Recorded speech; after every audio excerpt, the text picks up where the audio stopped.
पहले मैं आप सबका अभिनंदन करता हूं, स्वागत करता हूं और धन्यवाद करता हूं। आज एक ऐसी हस्ती का जन्मदिन है जिस व्यक्तित्व ने पूरा जीवन देश के किसानों के लिए सेवा में अर्पित किया, चौधरी चरण सिंह जी का, जो कृषि के अर्थशास्त्र के विद्वान थे। उनका अपनी सोच थी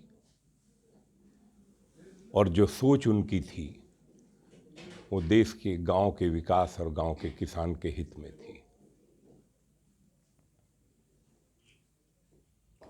तो आज हम सब उनको नमन करते हैं।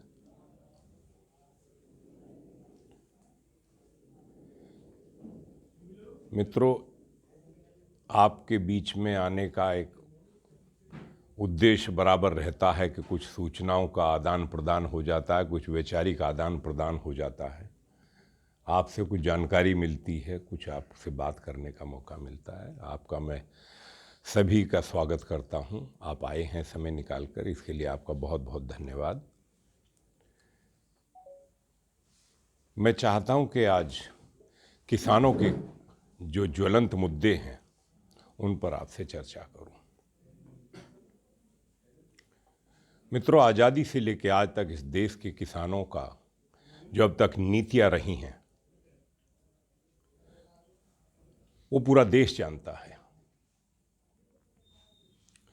इस देश का किसान अन्नदाता है। तमाम राजनीतिक दल इस बात को कहते हैं कि अन्नदाता है, लेकिन वही अन्नदाता कर्जे में रहता है, कर्जे में उसके बच्चे पलते हैं, कर्जे में वो खाना खाता है, दुनिया को खिला रहा है, हिंदुस्तान की नहीं बाहर के लोगों को खिला रहे हैं। लेकिन जब उसे दवाई की ज़रूरत होती है तो इधर उधर देखना पड़ता है। बच्चे की फीस देने के लिए उसके पास पैसा नहीं होता, पढ़ाने के लिए तन पे कपड़ा पहनने के लिए उसे सोचना पड़ता है, पैर में जूता खरीदने के लिए अपने बच्चे के लिए वो सोचता है। यह आर्थिक स्थिति है इस देश की। किसान आर्थिक रूप से कमजोर क्यों है? सबसे बड़ा सवाल तो यही है कि उसने अपराध क्या किया। वो इस देश में पैदा हुआ, इस देश के किसानों का मात्र ये अपराध है। जो नीतियां अब तक अपनाई गई, उन नीतियों का परिणाम इस देश का किसान भुगत रहा है। अगर वो नीतियां इतनी अच्छी होती और उनका परिणाम बहुत अच्छा होता तो इस देश का किसान कर्जे में न दबता। इस देश के 3 लाख से ज़्यादा किसानों ने आत्महत्याएं की हैं। इससे ज़्यादा दुख का सवाल इस देश के नीति निर्धारण करने वाले लोगों के लिए कुछ हो नहीं सकता।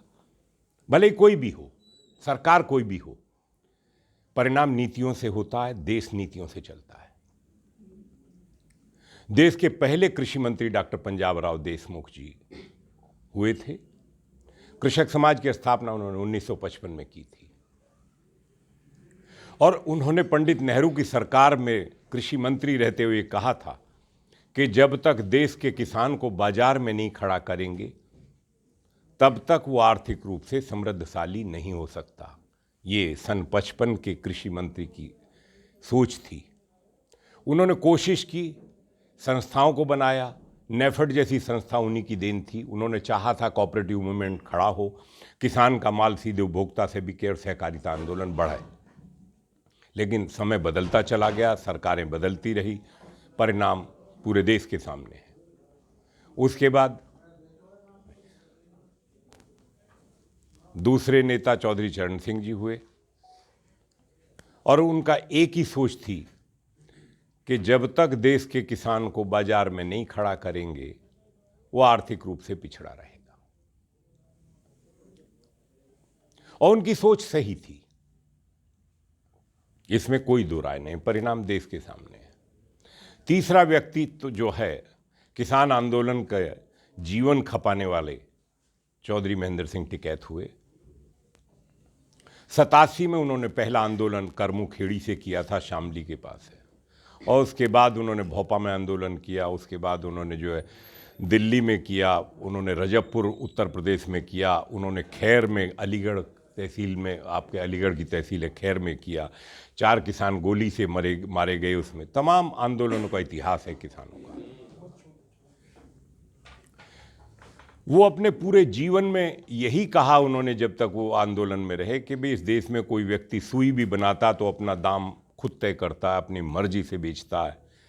तो हमारे किसानों का, हमारे देश में किसानों का क्या अपराध है? उसे बाज़ार में कोई पूछने वाला नहीं है, बाज़ार में बेच नहीं सकता। तो ये बार बार जो रोक हैं बाज़ार से, कैसे बाज़ार में खड़ा करें, और बाज़ार में खड़े करने की उनकी मांग पूरे जीवन में रही। ये मेरा सवाल अपने भारतीय किसान यूनियन के मित्रों से होता, उनके बच्चों से भी मैंने कहा, वो बोलते नहीं खैर इस बारे में मेरे सामने, वो बहुत सम्मान करते हैं। क्योंकि मैं यही कहता हूं कि भाई 2005 में राष्ट्रीय किसान आयोग जब बुलाया था तो मैं भी था उसमें, और चौधरी महेंद्र सिंह टिकैत भी थे, डॉक्टर एम.एस. स्वामीनाथन थे, दक्षिण से 2-3 लोगों को बुलाया था।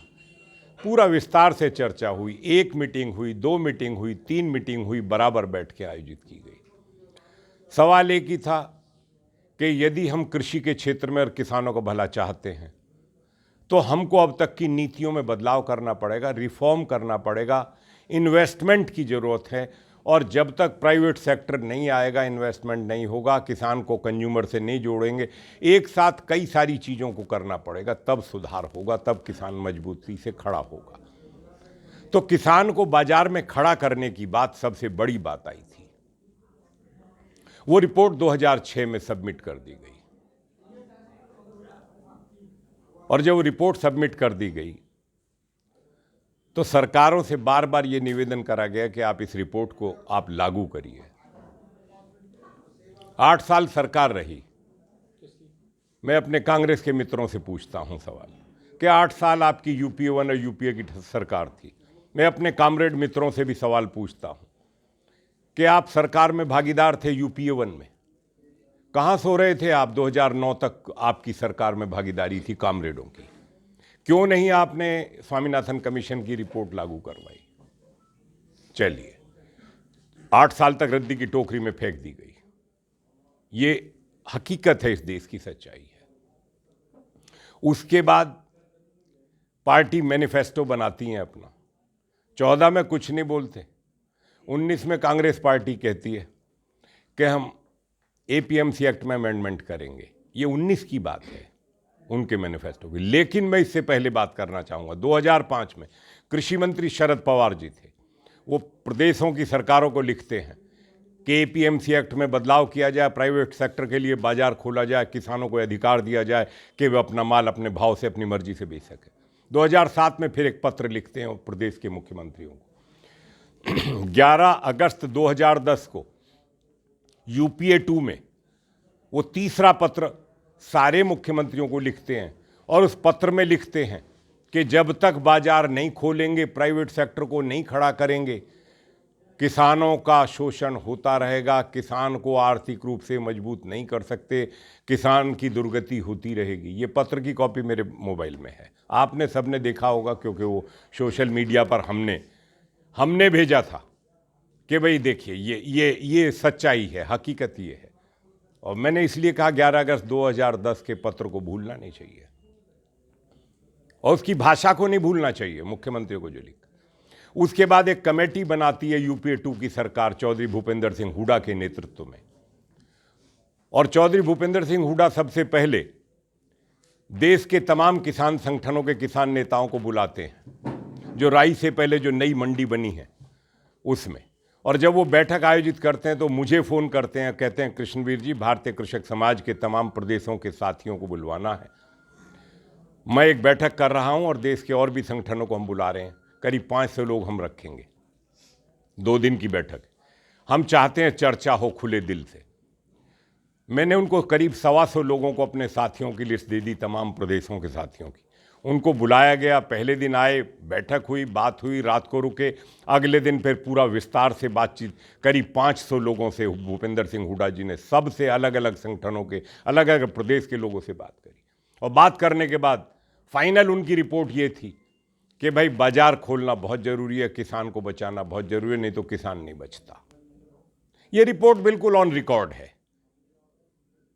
एपीएमसी एक्ट में बदलाव के लिए उन्होंने उसमें लिखा कि जब तक बदलाव नहीं करेंगे तो बाजार कैसे खोल देंगे हम। उन्होंने कॉन्ट्रैक्ट फार्मिंग के लिए लिखा। 2006 से हरियाणा सरकार और पंजाब की सरकार ने 2007 और 2006 में कॉन्ट्रैक्ट फार्मिंग के लिए एक्ट बनाया था। ठेका खेती कोई नई बात नहीं है। इस देश के 15 प्रदेशों में कॉन्ट्रैक्ट फार्मिंग करी जा रही है। आज पंजाब के मुख्यमंत्री कैप्टन अमरिंदर सिंह हैं, वो विरोध नहीं कर सकते क्योंकि आपने खुद कॉन्ट्रैक्ट फार्मिंग शुरू करवाई है। वो कानून में क्या था वो एक अलग, अभी मैं बाद में बात करूंगा।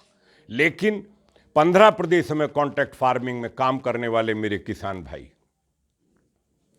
चाहे वो सोनीपत में हो चाहे पास में आपके बुलंदशहर जिले में हो, और ये ऐसा नहीं है कि 2 एकड़ 4 एकड़ 50 एकड़ 100 एकड़ में हो रही है।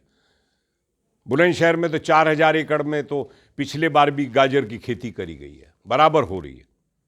आपके यहाँ जो है वो बेबी कॉर्न की और तमाम सारा कुछ हो रहा है। मेरा मतलब ये है कि अगर उनकी परेशानियां थी, उनकी कोई शिकायत होती तो वो भी सामने आती।